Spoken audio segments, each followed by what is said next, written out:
हर हर महादेव दोस्तों।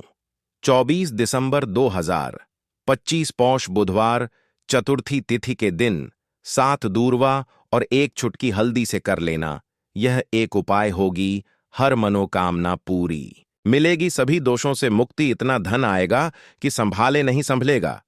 भगवान गणेश जी के आशीर्वाद से पूरे साल धन बरसता रहेगा। दोस्तों, जैसा कि आप सभी लोग जानते हैं कि 24 दिसंबर को पौष बुधवार चतुर्थी तिथि पड़ रहा है, इसीलिए यह दिन बहुत ही खास है। क्योंकि देखिए दोस्तों, गुरुजी ने कहा है कि जब भी पौष बुधवार चतुर्थी तिथि पड़े तो आपको सिर्फ और सिर्फ 7 दूर्वा और एक चुटकी हल्दी वाला उपाय करना चाहिए। यह उपाय इतना खास है कि अगर आपने सही मुहूर्त पर सही क्रिया अनुसार 7 दूवा और एक चुटकी हल्दी वाला उपाय कर लिया, जो प्राचीन काल के समय का महा उपाय है, तो मान के चलिए दोस्तों, भगवान गणेश जी के आशीर्वाद से आपके जीवन का कितना ही बड़ा दुख हो, उससे आपको मुक्ति मिल जाएगी। आपकी कोई भी मनोकामना हो, मान लीजिए आप नौकरी की तैयारी कर रहे थे, आपकी नौकरी लग जाएगी, आपका बंद पड़ा व्यापार चल पड़ेगा, जिस बीमारी से आप बहुत दिनों से परेशान थे, उस बीमारी से आपको मुक्ति मिल जाएगी। आपके जीवन में धन आना शुरू हो जाएगा, आपके जीवन में धन आने के सारे रास्ते खुल जाएंगे, और मान के चलिए दोस्तों, फिर आपको किसी भी प्रकार की परेशानी का सामना नहीं करना पड़ेगा। इसीलिए दोस्तों, इस दिन आप लोगों को इस वाले उपाय को जरूर कर लेना है। भले ही आपने पूरे साल भर इस उपाय को ना किया हो, पर अगर आपने इस पौष बुधवार चतुर्थी तिथि के दिन अगर इस वाले उपाय को कर लिया, तो आपको इस उपाय को करने का वह फल मिलेगा जिसकी आपने कभी कल्पना भी नहीं करी होगी। इसीलिए आप लोग इस 7 दूर्वा और एक चुटकी हल्दी वाले उपाय को एक बार जरूर कर लेना, ताकि आप लोगों के हाथ से यह मौका ना जा सके और आपको इस उपाय एक को करने का फल मिल सके। दोस्तों, यह उपाय पंडित जी ने अपनी अभी की ही शिव महापुराण की कथा में बताया है, जो इस उपाय को आज हम आपको बहुत अच्छे से समझाने वाले हैं। इस वीडियो को देखने के बाद इस उपाय को समझने के लिए आपको कोई और वीडियो को देखने की जरूरत नहीं पड़ेगी। तो चलिए दोस्तों, उपाय को शुरू करते हैं। उससे पहले हे भगवान गणेश, आपके इस वीडियो को जो भी लाइक और चैनल को सब्सक्राइब करें, उसके जीवन में कभी दुख दर्द मत आने देना। साथ ही साथ कमेंट बॉक्स में 5 जय भगवान गणेश जरूर लिखें, ताकि भगवान गणेश जी की कृपा आप सभी को प्राप्त हो सके। इसी के साथ मैं आप सभी को बता दूं कि आप लोग वीडियो को पूरा नहीं देखते हो, काट काट कर देखते हो और गलत गलत उपाय को कर लेते हो, तो आपसे निवेदन है कि वीडियो को पूरा जरूर देखें। देखिए दोस्तों, यह पौष बुधवार चतुर्थी तिथि का दिन यह इतना खास होता है, इतना महत्वपूर्ण होता है। देखा गया है, कभी कभी बड़े बड़े पूजा पाठ अनुष्ठान से जो मनोकामना पूर्ण नहीं होते, वह पौष बुधवार चतुर्थी तिथि के दिन एक छोटे से उपाय करने से ही आपकी मनोकामना पूर्ण हो जाती है। और बहुत सारे लोगों ने इस उपाय को किया भी है और उनको इस उपाय को करने का फल भी जरूर मिला है। अगर आप लोग भी इस उपाय को करना चाहते हैं, तो आप इस उपाय को पहले अच्छे से समझ लेना, सुन लेना, उसके बाद करना, आपको इस उपाय का फल जरूर मिलेगा। और इस उपाय को कर लेने से आपके घर में चाहे किसी भी प्रकार की दुख और समस्या क्यों ना चल रही हो, आपको उसका कारण भी नहीं पता है कि भाई यह समस्या किस कारण से चल रही है, उसका कुछ भी कारण हो सकता है, जैसे पितृदोष हो सकता है या किसी भी तरह का मंगल दोष भी हो सकता है, तो इस दिन आप लोगों को यह वाला उपाय कर लेना है। यह एक ऐसा उपाय है जिस उपाय को अगर किसी विशेष दिन पर किया जाए, तो भाई उस विशेष दिन का जो है वह तो हमें मिलता ही मिलता है। पर हमने उस दिन पर इस 7 दूर्वा और एक चुटकी हल्दी वाले उपाय को किया है, तो हमें उससे भी बड़ा फल मिलता है, और फल बहुत जल्दी मिलता है, क्योंकि आप इस उपाय को बहुत ही बड़े और विशेष दिन पर कर रहे हो। तो चलिए अब उपाय के बारे में बात करते हैं, लेकिन उससे पहले आप लोगों को यह जानना आवश्यक है कि आखिर यह उपाय किस समय करना है, किसको करना है और कैसे करना है। तो चलिए हम आगे आपको वीडियो में एक एक करके बता देते हैं। तो दोस्तों, इस 7 दूर्वा और एक चुटकी हल्दी वाले उपाय को हमें इस बुधवार चतुर्थी तिथि के दिन कैसे करना है, किसको करना है, किस समय करना है और कहां पर करना है, ये सारे सवालों के जवाब आपको इस वीडियो में मिल जाएंगे। और जो यह वीडियो देखेगा भाई, उसको 7 दूर्वा और एक चुटकी हल्दी वाला उपाय जरूर करना चाहिए, क्योंकि इस दिन शत्रुओं और किसी भी दोष, किसी भी बीमारी से मुक्ति पाने के लिए 7 दूर्वा और 1 चुटकी हल्दी का बहुत ही बड़ा और विशेष महत्व होता है। और जब बात आ जाए 7 दूर्वा और 1 चुटकी हल्दी की, तो यह सोने पर सुहागा वाली बात हो जाती है और यह एक बहुत ही बड़ा उपाय हो जाता है। अब दोस्तों, इस 7 दूर्वा और 1 चुटकी हल्दी वाले उपाय को आखिर करना किसको है? सबसे पहले हम लोग वह बात जान लेते हैं। तो देखो, घर की जो बड़ी माताएं बहनें होती हैं, उन माताओं बहनों में से कोई भी एक बड़ी माता बहन इस वाले उपाय को कर सकती है। और दोस्तों, अगर आप चाहे तो अपने घर में से सभी सदस्यों को भी इस उपाय को करवा सकते हैं। अगर किसी व्यक्ति की खुद की कोई मनोकामना है, खुद की कोई दुख और परेशानी है, जो कि वह अपने लिए ही करना चाहता है, इस वाले उपाय को तो वह खुद अपने लिए भी कर सकता है। बाकी अगर कोई घर में से ऐसा है जो कि अपने पूरे घर परिवार की सुख और शांति के लिए यह वाला उपाय करना चाहता है, तो भाई वह भी कर सकता है। उसमें भी कोई दिक्कत वाली बात नहीं है। कहने का मतलब यह है कि इस उपाय को हर एक सदस्य भी कर सकता है और पूरे घर परिवार के सदस्य के लिए घर की बड़ी माताओं बहनों में से कोई एक माता बहन भी कर सकती है।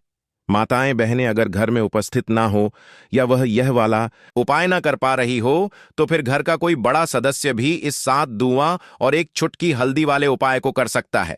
चाहे फिर वह पुरुष ही क्यों ना हो, उसमें कोई भी दिक्कत वाली बात नहीं है। अब दोस्तों, 7 दूआं और 1 चुटकी हल्दी वाले उपाय को हमें करना कहां पर है? देखो, इस उपाय को हमें मंदिर में ही करना है। बहुत सारे लोग प्रश्न करते हैं हर एक उपाय को करते समय, क्या हम इस उपाय को घर पर या मंदिर में कर सकते हैं? देखो, तो इस वाले उपाय को आप मंदिर पर करोगे तो अच्छा रहेगा, घर में नहीं करना है इस वाले उपाय को। उसके बाद में दोस्तों, जो अगला प्रश्न निकल कर आता है वह यह आता है इस उपाय को लेकर कि आखिर इस उपाय को हमें किस समय करना है, सुबह के समय करना है कि शाम के समय करना है? तो देखो, इस वाले उपाय को आप लोग सुबह के समय भी कर सकते हो और शाम के समय प्रदोष काल में भी कर सकते हो। अब अगर आप पूछो कि भाई साहब सबसे उत्तम समय कौन सा रहेगा इस 7 दूर्वा और 1 छुटकी हल्दी वाले उपाय को करने का, तो हम आपसे बस यही कहेंगे कि इस उपाय को आप शाम के समय करेंगे तो ज्यादा बेहतर होगा, क्योंकि पौष बुधवार चतुर्थी तिथि का दिन है और इस दिन प्रदोष काल के बहुत महत्व होता है। बाकी अगर सुबह के समय भी करेंगे तो भी अच्छा होगा, उसमें कोई भी दिक्कत वाली बात नहीं है।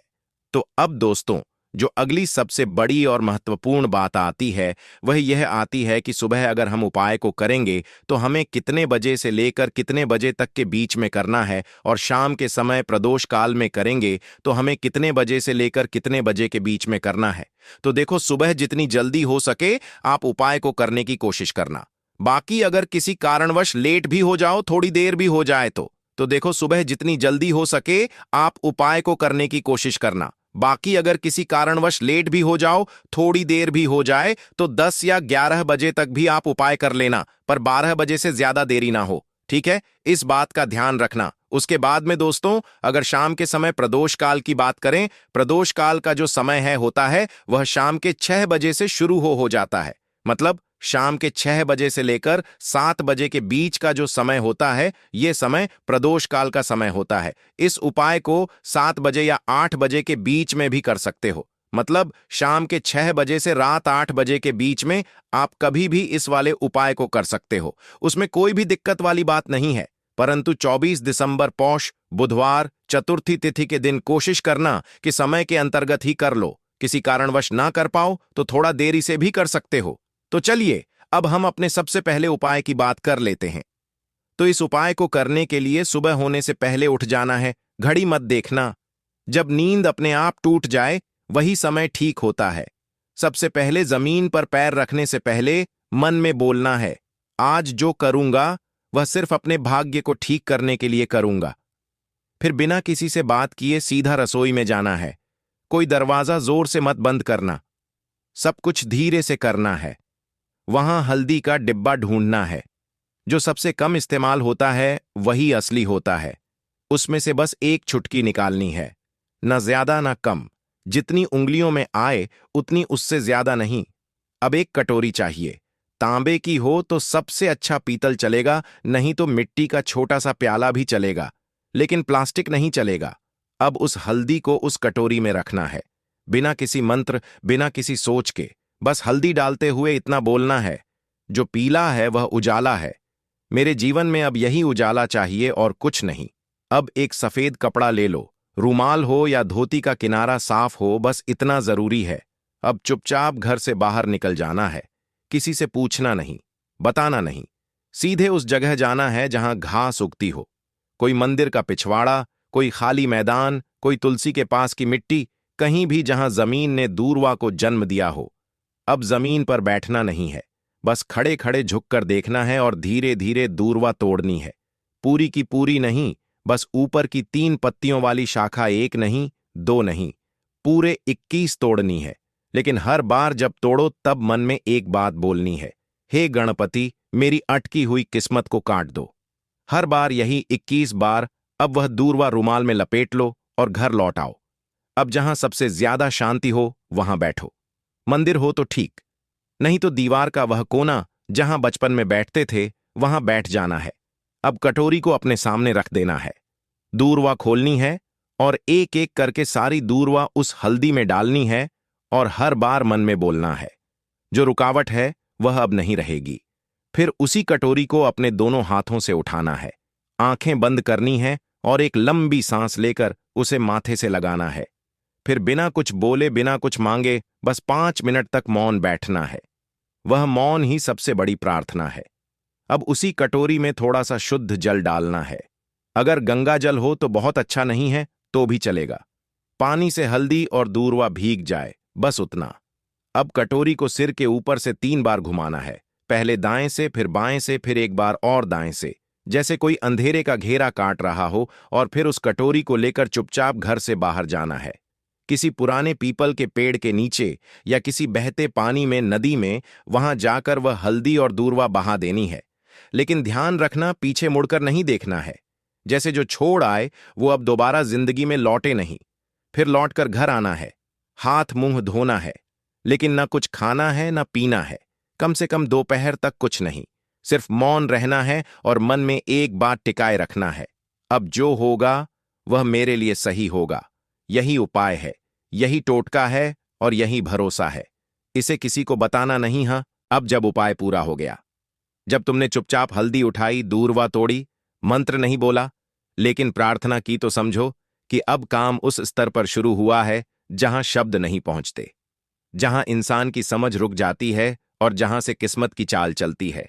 मगर दिक्कत यह है कि आजकल इंसान इतना शोर सुनता है कि जब जीवन में कोई बदलाव चुपचाप आता है तो वह उसे पहचान ही नहीं पाता। इसीलिए जरूरी है यह जानना कि उस उपाय ने असर करना शुरू किया है या नहीं, और अगर हां तो कैसे। सबसे पहला संकेत मन की हल्कापन। कोई बड़ी बात नहीं होती, बस एक सुबह उठते हो और बिना वजह मन हल्का महसूस करता है। न कोई बड़ी खुशखबरी मिली होती है, न कोई पैसा वापस आया होता है, लेकिन भीतर से लगता है कि जैसे कुछ हट गया है। कोई बोझ, कोई डर, कोई घबराहट जो महीनों से थी आज नहीं है। यही पहला संकेत है कि उस हल्दी ने अपना रंग फैलाना शुरू कर दिया है और दूर्वा ने जो बांधा था उसे काटना शुरू कर दिया है। दूसरा संकेत, वह लोग जो आपको नीचा दिखाते थे अचानक चुप हो जाते हैं। वह जो रोज ताना मारते थे, वह जो आपको नजरअंदाज करते थे, वह जो आपके रास्ते में दीवार बनते थे, अचानक जैसे किसी अदृश्य ताकत ने उनकी जुबान बांध दी हो। वह सामने होते हुए भी आपसे कुछ नहीं कह पाते, और जब आप जाते हो तो उनके चेहरे पर एक झिझक होती है, जैसे वह जानते हो कि अब आप वहीं नहीं रहे। यह दूर्वा का काम है जो रुकावटें बिना आवाज के काट देती है। तीसरा संकेत, रुका हुआ पैसा, अटका हुआ काम अचानक बिना कोशिश के हल हो जाता है, जैसे किसी ने फाइल को धकेल दिया हो, जैसे कोई केस जो सालों से रुका था उसमें तारीख लग जाए, या बैंक का वह चेक जो बार बार लौटता था अब पास हो जाए। आप खुद सोचोगे मैंने तो कुछ नहीं किया, फिर यह कैसे हो गया, और वहीं आपको याद आएगा मैंने कुछ किया था पर मौन में। चौथा संकेत, सपनों में कुछ दिखने लगता है। यह बात बहुत लोग नजरअंदाज कर देते हैं, लेकिन असर का असली रास्ता सपनों से होकर भी निकलता है। कोई पुराना बुजुर्ग दिखे जो चुपचाप खड़ा हो, कोई मंदिर दिखे जहां आप अकेले हों, कोई नदी जिसमें आप नहा रहे हो, या कोई पेड़ जिसके नीचे आप बैठे हो। ये सब संकेत हैं कि आपकी आत्मा उस ऊर्जा से जुड़ चुकी है जो हल्दी और दूर्वा के जरिए जागी थी। पांचवा संकेत, बिना बोले लोगों का बर्ताव बदलने लगता है। घर में जो लोग आपको तवज्जो नहीं देते थे, अचानक बात करते हुए रुकते हैं। आपकी बातों को सुना जाने लगता है। ऑफिस में जो लोग मजाक उड़ाते थे, अब सलाह पूछने आते हैं। यह वह बदलाव है जो किसी विजेता की घोषणा नहीं करता, बस हवा का रुख बदल देता है। और सबसे गहरा संकेत, आपको कोई नया रास्ता दिखता है जो पहले कभी दिखा ही नहीं था। हो सकता है कि अचानक कोई नया काम हाथ लगे, कोई पुराना हुनर याद आए, कोई दोस्त पुराना फोन करे और नई बात कहे, या फिर अंदर से कोई आवाज आए, अब यह काम बंद करो और यह शुरू करो। यही सबसे मजबूत इशारा होता है कि हल्दी और दूर्वा का टोटका सिर्फ बाहर नहीं, भीतर भी असर कर रहा है। लेकिन साथ ही साथ कुछ बातें और जान लो, यह असर हर किसी पर अलग होता है। किसी के लिए यह 3 दिन में दिखता है, किसी को 21 दिन लगते हैं, किसी को महीने भर बाद कोई बड़ा मोड़ मिलता है। लेकिन शर्त एक है, तुम्हारा भरोसा डगमगाना नहीं चाहिए। जिस दिन तुमने यह सोचना छोड़ दिया कि यह तो बस घास और मसाले की बात है, उसी दिन उसका असर खत्म हो जाता है। याद रखना, जब भी हल्दी और दूर्वा को साथ रखकर संकल्प लिया जाता है, तो ब्रह्मांड उसकी सुनता है। मगर वह सुनता है चुप रहकर, और जवाब भी चुपचाप देता है। इसलिए देखने की कोशिश मत करना, महसूस करो। और अगर कोई ऐसा संकेत मिले जो तुम्हें चौंका दे, तो डरना मत, समझना कि जवाब आने लगा है। दीपक वाला उपाय करने के लिए आपको सबसे पहले जरूरत पड़ेगी एक दीपक। अब यह एक दीपक बुधवार की रात अपने घर में इस जगह पर जला देना, बड़े से बड़ा शत्रु भी घुटने टेक देगा। दोस्तों, जैसा कि आप सभी जानते हैं, मार्गशीर्ष महीने की बुधवार के दिन बहुत ही शुभ संयोग बन रहे हैं, और इस दिन अगर आप 11 लौंग और 1 कपूर अपने घर में जलाते हैं, तो शत्रुओं से हमेशा के लिए आपको छुटकारा मिल जाएगा। अब देखिए, किसी भी व्यक्ति के जीवन में जब शत्रु से परेशान करते हैं, तो वह व्यक्ति अपने जीवन में दुखों से बहुत परेशान हो जाता है। शत्रु हमेशा कुछ ना कुछ ऐसा करवाते हैं जिसके बाद नजर दोष लगती है, और अच्छा खासा काम भी बिगड़ने लगता है। व्यापार में मदद आने लगता है, लोगों की तबीयत खराब होने लगती है। जरूरी नहीं है कि सामने वाला व्यक्ति जैसा दिखता है वैसा हो। देखिए, बहुत सारे लोग हैं जो बहुत अच्छे होते हैं, है ना? लेकिन कुछ लोग ऐसे होते हैं जो कब आपके शत्रु बन जाते हैं, आपको खुद भी पता नहीं चलता है। एक तो वह शत्रु होते हैं जो सामने से सीधे सीधे हम पर वार करते हैं, है ना? एक शत्रु ऐसे भी होते हैं जो कि पीठ पीछे कुछ होते हैं और सामने से कुछ होते हैं, है ना? नाना, तो ऐसे शत्रु होते हैं गुप्त शत्रु। और ऐसे शत्रुओं से हमेशा आपको बचकर रहने की जरूरत होती है। आप अपने शत्रुओं को शांत भी कर सकते हैं, और इस उपाय को करने से आपको शत्रुओं से छुटकारा भी मिल जाएगा। लौंग जो होती है, यह शिविर शक्ति का स्वरूप होती है, और आप सभी जानते हैं कि महादेव जिसके साथ हो ना, साक्षात काल भी आकर उसका कुछ बिगाड़ नहीं पाता है। अच्छा, बुधवार का जो दिन होता है, यह इतना उत्तम होता है कि आप इस दिन अपने पितरों को प्रसन्न कर सकते हैं, धन प्राप्ति के लिए उपाय कर सकते हैं, और शत्रुओं से भी छुटकारा पा लेते हैं। जब 11 लौंग का उपाय और 1 कपूर का उपाय अपने घर पर करते हैं, तो बात कर लेते हैं। सबसे पहले उपाय की, जो कि पितरों को प्रसन्न करने के लिए है। देखिए, पितृ जब किसी से नाराज हो जाते हैं ना, तो उस व्यक्ति के जीवन में बीमारियां, दुख, धन की समस्याएं लगातार बढ़ती हैं। तो कोशिश करें कि हमेशा अमावस के दिन आप अपने पितरों को प्रसन्न करने के लिए उपाय करें। अच्छा, पितृदोष अगर घर में जरा सा भी होता है ना, तो सबसे ज्यादा कष्ट जो आता है वह बच्चों के जीवन पर आता है। बच्चों का मन पढ़ाई में नहीं लगता है, उन्हें आसानी से जीवन में सफलता नहीं मिलती है। बहुत सारे लोगों के यहां संतान को लेकर बहुत समस्याएं होती हैं कि संतान नहीं हो रही है ना? तो पितरों को प्रसन्न करने के लिए आपको इस दिन क्या करना है कि सूर्य भगवान को अर्घ देना है। तो थोड़ा सा तांबे का लोटा अगर हो, तो तांबे के लोटे में जल भर लें, वरना किसी भी लोटे में आप जल लें। उसके अंदर आपको क्या करना है, थोड़े से अक्षत के दाने डालने हैं, थोड़े से चावल के दाने, थोड़ी सी किसरी डाल लें। अगर लाल फूल है तो लाल फूल डाल लें, और सूर्य भगवान को अर्घ दें। अगर भी आप जल चढ़ा देते हैं, अर्घ दे देते हैं, तब भी आपके घर से पितृदोष दूर होता है। तो जब भी आप बुधवार के दिन सूर्य भगवान को अर्घ देते हैं, इससे आपके पितृ प्रसन्न होते हैं।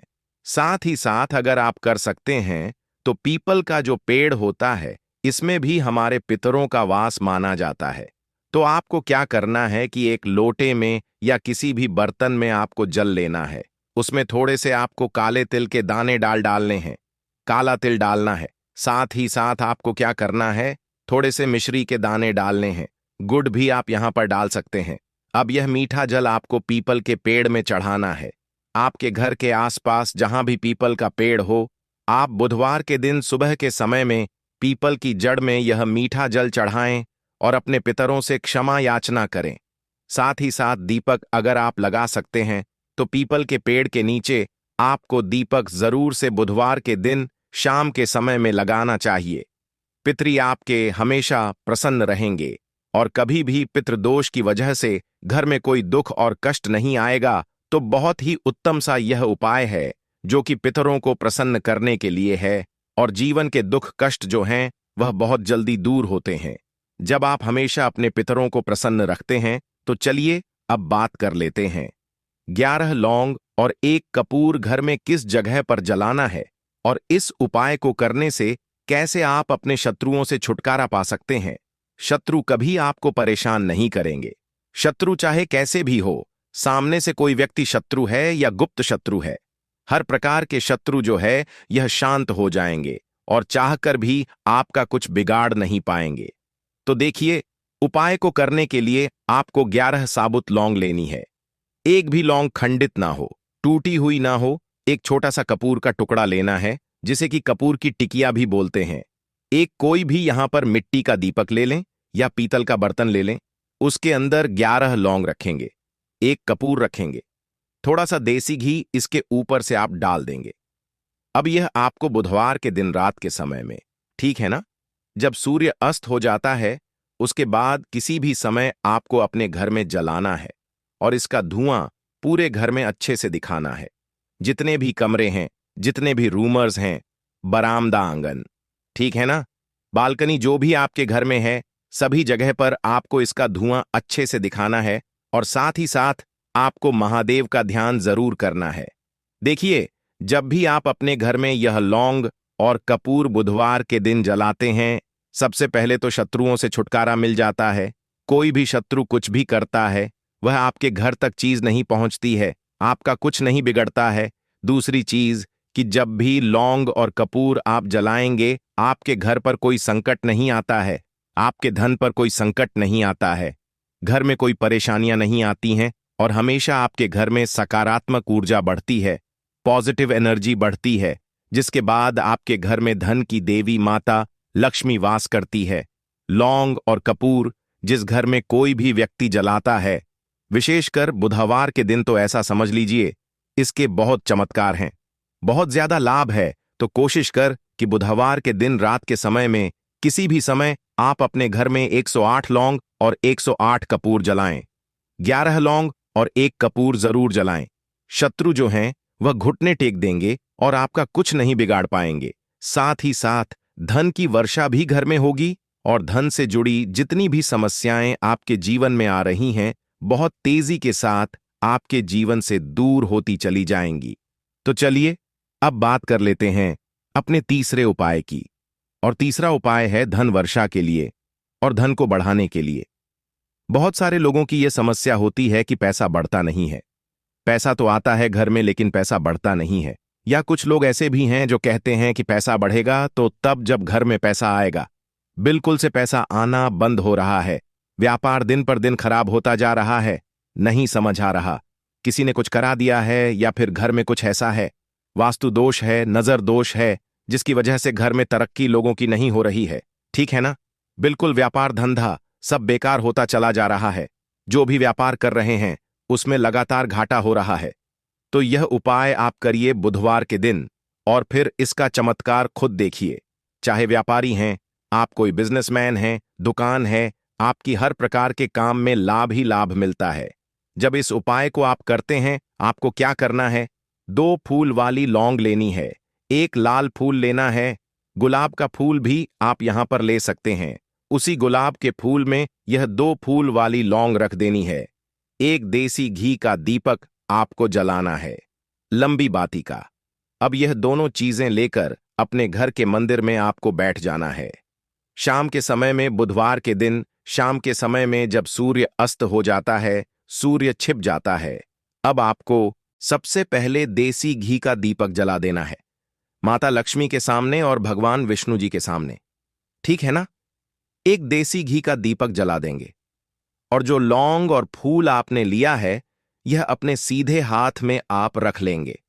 अब आपको माता लक्ष्मी से अपने जीवन की समस्याओं को कहना है कि मेरा काम नहीं चलता है, मेरा व्यापार अच्छे से नहीं बढ़ता है, मेरा धन नहीं बढ़ रहा है, मेरे पैसे में बढ़ोतरी नहीं हो रही है। जो भी दुख है, जो भी पैसे को लेकर समस्याएं जीवन में है, सब कुछ आपको माता लक्ष्मी और श्री हरि विष्णु से कह देना है। ठीक है ना? इसके बाद आपको मंत्र बोलना है 11 बार। ओम नमो भगवते वासुदेवाय नमः। 11 बार यह मंत्र बोल देंगे और फिर वह फूल आपको माता लक्ष्मी को अर्पित कर देना है, उनके सामने चढ़ा देना है। चाहे मूर्ति है, आपके घर में माता लक्ष्मी की कोई भी तस्वीर है, प्रतिमा है, फिर आपको क्या करना है कि अपने घर के मुख्य दरवाजे पर भी 2 दीपक जरूर जलाने हैं, बाहर की तरफ बुधवार के दिन। फिर देखिए आपके घर में कैसे पैसा आता है और धन बढ़ता चला जाता है। अब अगले दिन आप क्या करेंगे? जो फूल और लौंग आपने माता लक्ष्मी के सामने चढ़ाई थी, ठीक है ना, तो फूल तो आप किसी भी पेड़ पौधे के अंदर डाल देंगे। जो 2 लौंग आपने चढ़ाई हैं, उसे आप हमेशा अपने पास रखेंगे, अपने पर्स में रखेंगे। पर्स में पैसे रखते हैं या किसी भी चीज में आप अपने पास पैसे रखते हैं, बस वहीं पर आपको अपनी जेब में अगर रखते हैं तो जेब में रखेंगे, ठीक है ना? लेकिन ये 2 लौंग किसी भी कपड़े के अंदर रख के, किसी भी चीज के अंदर रख के आपको अपने पास हमेशा रखनी है। कोई भी नजर दोस्त परेशान नहीं करेगी। पैसा हमेशा घर में आएगा और हमेशा आपके जीवन में सुख समृद्धि बढ़ती चली जाएगी। तो बुधवार के दिन इन अचूक उपायों को जरूर करें और इनका लाभ जरूर उठाएं। तो अब बात कर लेते हैं अपने अगले और महत्वपूर्ण उपाय की। तो दोस्तों, लौंग के उपाय के लिए आपको सबसे पहले जरूरत पड़ेगी 3 लौंग। अब 3 लौंग आज बुधवार की रात 3 लौंग घर में इस जगह पर फेंक देना। धन की कमी आपके जीवन से दूर हो जाएगी और बड़े से बड़ा नजर दोष भी आपके घर से दूर हो जाएगा। घर परिवार के जितने भी सदस्य हैं, उनके जीवन से दूर हो जाएगा। राधे राधे दोस्तों। देखिए, आज की वीडियो बहुत ही खास है क्योंकि आज की वीडियो में 3 लौंग का ऐसा उपाय आपको बताने वाले हैं। 3 लौंग आपको अपने घर में जला देना है। इस उपाय को आपने बुधवार के दिन कर लिया तो ऐसा मान के चलिए कि आपके जीवन के जो दुख हैं, अब उन्हें दूर होने में ज्यादा समय नहीं लगेगा। तो देखिए, बात करेंगे सबसे पहले लौंग की। लौंग जो होती है, पूजा पाठ हो गया। कोई भी हम बहुत बड़ी पूजा करते हैं या छोटी पूजा करते हैं, कोई भी चीज जब हम पूजा से रिलेटिव करते हैं, है ना, तो होता क्या है, हम उसमें लौंग जरूर लेते हैं। बजरंग बली का पूजन करते हैं, भगवान गणेश का पूजन करते हैं, महादेव का पूजन करते हैं, बजरंग बली का पूजन करते हैं। लौंग हम उसमें विशेष रूप से लेते हैं क्योंकि लौंग जो होती है, यह एक तरह से आपके घर से नजर दोष को भी दूर करती है, नेगेटिविटी को भी दूर करती है। और लौंग के जितने भी उपाय होते हैं, आपको बता दें, ये बहुत जल्दी देवी देवताओं को भी प्रसन्न करते हैं और आपके जीवन के कष्टों को बहुत जल्दी दूर कर देते हैं। तो जो लोग भी चाहते हैं ना कि हमारे जीवन के कष्ट जल्दी से जल्दी दूर हो जाए, उन्हें तो विशेषकर लौंग के उपाय जरूर करने चाहिए। जो लोग चाहते हैं जल्दी से जल्दी अच्छा सा रिजल्ट उनको उनके जीवन में मिले, पैसा उनके पास आए, पैसा उनके पास रुके, तो उन्हें भी विशेषकर लौंग के उपाय जरूर करने हैं। तो देखिए, ज्योतिष शास्त्र में भी लौंग के ऐसे ऐसे उपाय हैं जिन्हें करने से व्यक्ति अपने जीवन की बड़ी से बड़ी समस्या का समाधान निकाल सकता है। कहने का मतलब है, लौंग के उपाय करके आप अपने जीवन के बड़े बड़े कष्टों को न बहुत आसानी से दूर कर सकते हैं। लेकिन बहुत बार हम होता क्या है, जीवन में जब कष्ट बहुत बढ़ जाते हैं, दुख बहुत बढ़ जाते हैं, तो हमारा जो दिमाग होता है वह सोच नहीं पाता है। हम नहीं समझ पाते हैं कि यह जो कष्ट हम इतने बड़े लग रहे हैं और होते भी हैं। जीवन में कभी कभी बहुत बड़े कष्ट आ जाते हैं, लेकिन यह बड़े बड़े कष्ट भी आप बहुत ही आसानी से दूर कर सकते हैं। लौंग के उपाय करके देखिए पूरी सच्ची श्रद्धा के साथ। जब कोई भी उपाय करते हैं ना, उसमें यह महत्व नहीं रखता है कि आप बड़ी पूजा करते हैं, छोटी पूजा करते हैं, बड़ा उपाय करते हैं, छोटा उपाय करते हैं। उसमें सच्ची श्रद्धा का होना और आपके विश्वास का होना, भगवान के ऊपर पूरा विश्वास करके जब आप कोई भी उपाय करते हैं ना, आपका उपाय सफल होता ही होता है और भगवान खुद आपके जीवन के संकटों को दूर दूर करने आते हैं।